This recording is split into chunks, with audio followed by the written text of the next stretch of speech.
kan bidan yang ditempatkan di daerah sekitar Karawang ya. Tapi sebelumnya kita akan bicara juga mengenai ini kemiskinan yang memang kaitannya erat sekali dengan munculnya persoalan kesehatan. Nah, untuk menjawab tantangan ini, pemerintah melalui utusannya mengirim sukarelawan bidan ke daerah tertinggal termasuk tadi daerah Karawang. Tidak meratanya kemakmuran masyarakat membuat Kecamatan Pakis Jaya terlihat kontras dengan ibu kota. Padahal daerah ini cuma 4 jam perjalanan darat dari Jakarta. Kemiskinan warga akan berkaitan erat dengan munculnya persoalan kesehatan.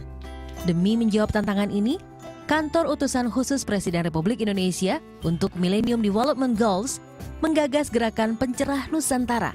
Mereka mengirim sukarelawan bidan ke daerah tertinggal termasuk Karawang. Kesehatan ibu hamil jadi salah satu perhatian bidan Pencerah Nusa, terutama oleh Cindy Sabrina, bidan Pencerah Nusa yang bertugas di sini. Umumnya para calon ibu jarang memperhatikan kondisi tubuh mereka. Saat latihan ada yang enggan, namun banyak pula yang semangat mengikuti setiap gerakan. Umumnya para ibu muda lebih rutin berlatih senam ini. Cindy juga berdiskusi mengenai mitos pada kehamilan, meluruskan kepercayaan yang berkembang agar sesuai dengan fakta. Ibu dan anak rentan dengan berbagai masalah kesehatan. Salah satu penyebabnya karena angka pernikahan dini yang cukup tinggi. Budaya menikah muda yang sudah mengakar perlu diimbangi dengan penyuluhan untuk siswa sekolah tingkat menengah. Banyak siswa yang berhenti sekolah di tingkat ini lalu menikah di usia muda. Masalah reproduksi memang jarang dibicarakan di antara mereka. Tim Pencerah Nusa menyampaikan materi reproduksi untuk menambah pemahaman para siswa. Inilah siswa SMP dan SMK Pakis Jaya Karawang. Itulah sebagian dari kegiatan bidan Cindy dan tim Pencerah Nusa di Karawang. Mereka semua bergandengan tangan bekerja sama menciptakan perubahan, mencerahkan di tengah bayang-bayang suram tidak meratanya pembangunan demi terwujudnya Indonesia yang lebih sejahtera. Seperti janji saya dan Marisa tadi, bahwa kita sudah menghadirkan seorang bidan yang ditempatkan di daerah Karawang, yaitu Mbak Cindy Sabrina. Selamat pagi, Mbak. Dan juga tentunya Mbak yang namanya agak mirip, tapi kalau tadi Cindy ini adalah Mbak Nindi Sitepu. Selamat pagi, Mbak. Ini Mbak Nindi dari kantor utusan pemerintah, utusan pemerintah. Utusan Khusus Presiden untuk Millennium Development Goals. Oke, mohon maaf. Oke, baik. Khususnya di sini adalah Mbak juga sebagai program manajer Pencerah Nusantara. Betul. Nah, Pencerah Nusantara, tadi kita sudah mengangkat sedikit mengenai Millennium Development Goals. Memang kan MDGs ini kan targetnya itu tahun 2015 kan. Salah satu poinnya itu adalah menekan angka kematian ibu dan anak. Nah, sejauh ini apalagi dengan adanya program Pencerah Nusantara ini, apakah sudah membantu Indonesia untuk mencapai Millennium Development Goals itu, Mbak Nindi? Gini, untuk menurunkan angka kematian ibu kan tentu tidak bisa dilakukan dalam setahun 2 tahun ya. Programnya harus panjang, harus menyeluruh, pendekatannya harus holistik. Dan mungkin kita sudah harus melihat kesehatan ibu itu tidak hanya dari sisi klinis. Jadi kita lihat sebenarnya kementerian-kementerian apa saja sih yang turut bisa berpartisipasi misalnya dalam sanitasi, misalnya pendidikan juga itu penting. Nah, mungkin saya cerita sedikit tentang Gerakan Pencerah Nusantara. Gerakan Pencerah Nusantara ini tujuannya adalah menguatkan layanan kesehatan primer. Layanan kesehatan primer, kalau kita tarik ke MDGs, sebenarnya kalau dilihat dari 8 poin MDGs itu sebagian besarnya kesehatan. Jadinya kita memutuskan pintu masuknya untuk meningkatkan pencapaian Indonesia ini kesehatan nih. Kesehatan. Nah, kenapa layanan kesehatan primer? Karena kesehatan primer ini sebenarnya garda terdepan dalam menjaga kesehatan masyarakat. Apa sih primer itu? Primer itu puskesmas.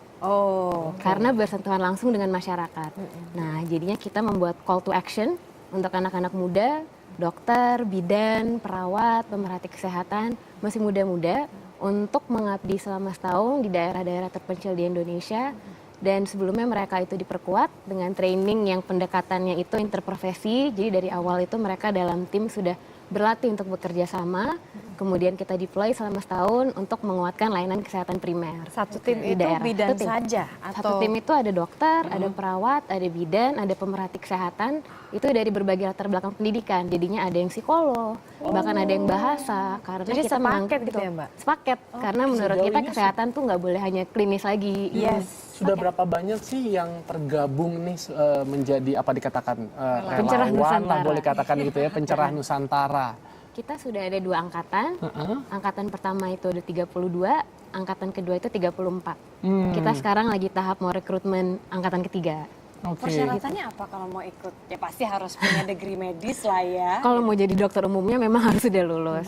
Cuman persyaratannya itu memang kita lihat dari sudah harus lulus S1 atau D3, kemudian di bawah 30 tahun, kemudian memiliki semangat untuk membuat perubahan di masyarakat, kemudian mereka harus mengisi esai motivasi, mengikuti direct assessment, wawancara.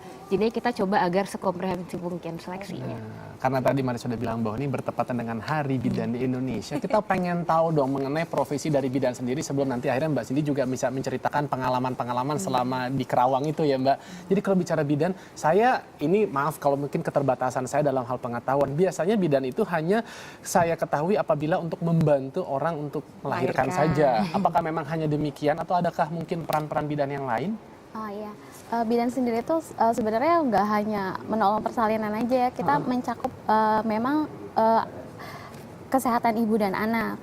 Terutama kayak kita untuk kesehatan ibu, kita ada kelas hamil, bidan juga ngerjain kelas hamil, terus promosi KB, terus untuk anaknya juga imunisasi, terus juga kesehatan reproduksi, terutama untuk remaja-remaja yang konsultasi terutama ya mengenai reproduksinya gitu. Pengalaman Cindy kemarin ketika ini berarti sudah pulang kembali ke rumah gitu ya, sudah 1 tahun gitu.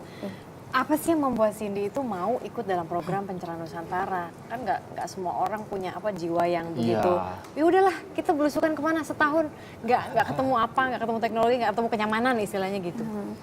Sebenarnya yang jadi motivasi itu dari inian sendiri sih ya, berita-berita yang ada berkembang sekarang gitu kan. Angka kematian tinggi, angka kematian ibu dan bayi tinggi, sebenarnya dari awal itu. Terus kenapa ikut Pencerahan Nusantara? Ya karena termotivasi ini anak-anak muda semua gitu. Jadi satu pikiran kita, satu pikiran, satu bahasa lah istilahnya gitu. Ceritain dong pengalaman menarik di Kerawang. Udah pernah mungkin ada bantu persalinan kah? Ataupun juga kegiatan-kegiatan yang menarik selama setahun? Iya, ada sih yang menarik sih, banyak ya di Kerawang itu memang sangat menarik. Apa aja? Terutama sistem rujukan ya. Pernah waktu itu ngerujuk pasien karena jalanan Kerawang kan ya Amburadul gitu. Iya, jadi akses dari Pakis Jaya kan saya ditempatkan di Puskesmas Pakis Jaya menuju RSUD di Koteng itu lumayan hampir 2 jam lah. Jadi ibu mau lahiran terus dengan perjalanan yang amburadul gitu, jadi bikin tegang gitu, was-was gitu. Ya, tapi ya seru sih. Apa yang membuat Cindy itu bertahan selama setahun? Kan seperti tadi sudah cerita bahwa tantangannya ya ada ya ketika infrastruktur nggak bagus, terus kita harus bantuin ibu, itu kan antara hidup dan mati kadang-kadang kan? Iya, betul. Apa yang membuat Cindy itu tetap stay di situ selama setahun? Semangat sih ya, semangat kita kan satu tim, jadi saling menguatkan sebenarnya. Jadi semangat tim sendiri yang bisa menguatkan kita. Pernah nggak gitu. ada pengalaman di mana Cindy udah yang udah nih terlalu capek nih gitu? Cerita kisah gitu. Enggak sih. Nggak pernah sama sekali. Enggak sih, semuanya have fun aja sih. Karena memang dari hati sih ya, diawali dari hati, jadi mau kayak apapun di lapangan ya oke-oke aja gitu. Tapi sepanjang pengalaman hampir 1 tahun di sana, atau kurang lebih 1 tahun, apa sih hal yang Mbak Cindy lihat yang paling boleh katakan menjadi concern dalam hal kesehatan di daerah Kerawang? Pendidikan kesehatan sih sebenarnya. Jadi khusus untuk yang pelosok-pelosok gitu, memang sih mereka untuk kesehatannya agak sedikit tidak peduli gitu. Pendidikan seperti mereka itu lebih mengutamakan membeli sesuatu hal yang seperti TV, motor. Tapi untuk berobat sendiri mereka enggan gitu. Maunya yang gratis-gratis aja gitu. Alasannya enggan karena apa? Ya jawabannya mahal, apa-apa mahal. Cuman sebenarnya kalau di puskesmas itu sendiri gratis ya. Iya. Puskesmas itu gratis, cuman ya pikiran mereka ya seperti itulah. Oh, atau berarti sosialisasinya mengenai biaya kesehatan yang gratis di puskesmas ini belum nyampe di masyarakat seperti itu? sebenarnya untuk khusus Karawang sendiri dia memang gratis dari awal memang sudah gratis dan sosialisasinya menurut saya bukan nggak kurang sih, Sudah soalnya cukup. sudah cukup karena setiap kepala desa itu selalu menggebor-geborkan kalau puskesmas tuh gratis gitu. Oke, kalau misalnya bicara mengenai pendidikan kesehatan dasar gitu kan, tadi yang dialami Cindy adalah mereka tuh tampaknya tidak punya awareness tentang pentingnya menjaga kesehatan dasar gitu. Apa sih sebetulnya kesehatan dasar yang sebetulnya masyarakat Indonesia secara umum tuh harus tahu gitu? Tidak hanya kota besar, tapi terutama kota-kota kecil atau desa-desa gitu, Mbak. Mungkin yang menjadi salah satu pendidikan dasar yang penting untuk kesehatan tuh kesehatan reproduksi ya. Oh, gitu. Karena itu sangat berkaitan dengan kemudian kesehatan ibu, bagaimana ibu melahirkan, gimana dia tahu cara untuk mencapai layanan kesehatan yang baik itu seperti apa, antenatal care, postnatal care itu kan ada di situ, di kesehatan reproduksi. Mungkin itu yang belum mencapai ke semua pelosok daerah. Ya, daerah mana kira-kira yang memiliki problem terbesar terutama mengenai awareness masyarakat terhadap kesehatan reproduksi di Indonesia? Kalau bicara dari pengalaman pencerahan Nusantara saja ya, kita itu ada di 7 daerah. Di Mentawai, di Tosari, kemudian di Sulawesi Tengah itu di Lindu dan di Ogotua, di Karawang, di Ende dan di Berau. 7-7-nya itu memiliki masalah dengan pengetahuan kesehatan reproduksi. Jadi dari situ saja kita bisa lihat bahwa dari 7-7-nya ini kurang gitu. Oke. Mungkin belum mencapai dan mungkin fungsi puskesmas yang seharusnya menjadi tempat promosi dan preventif itu kurang berjalan. Jadi memang tujuannya dari pencerahan Nusantara memang lebih fokuskan ke daerah-daerah yang di pelosok saja ya. Ya, kita coba masuk ke daerah-daerah yang memang butuh. Dan di pelosok-pelosok itu kan memang kurang. Oke, kurang kalau mau saya perhatian, mau daftar jadi salah satu relawan gimana? Ada website nggak? Tapi Ada. bukan saya mungkin karena saya tidak punya degree medis gimana Aduh, ya? untung Boleh saya lo nggak pikir, punya Mar. degree medis. Tuh. Serius Mbak? Iya, komunitas Mar, kesehatan. kamu yakin Mar? Saya nanti saya akan nemenin hari-hari dong Mar. Kamu jangan gitu dong. Ntar gantian. Masih aku banyak stand yang dulu lain terus loh gitu loh.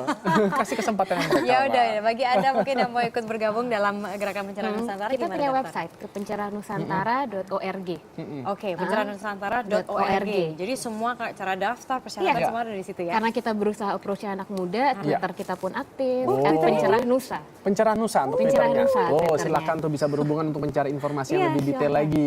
Terakhir dong ke Mbak Cindy, harapannya nih untuk para bidan ataupun juga untuk profesi bidan ke depannya. Silahkan, apa ini? Harapannya supaya tetap semangat aja. Mm-mm. Karena kita tidak terlalu fokus pada harus nurunin AKI, harus nurunin AKB. Cuman kita fokus gimana caranya supaya itu bisa turun ya dengan ber-KB.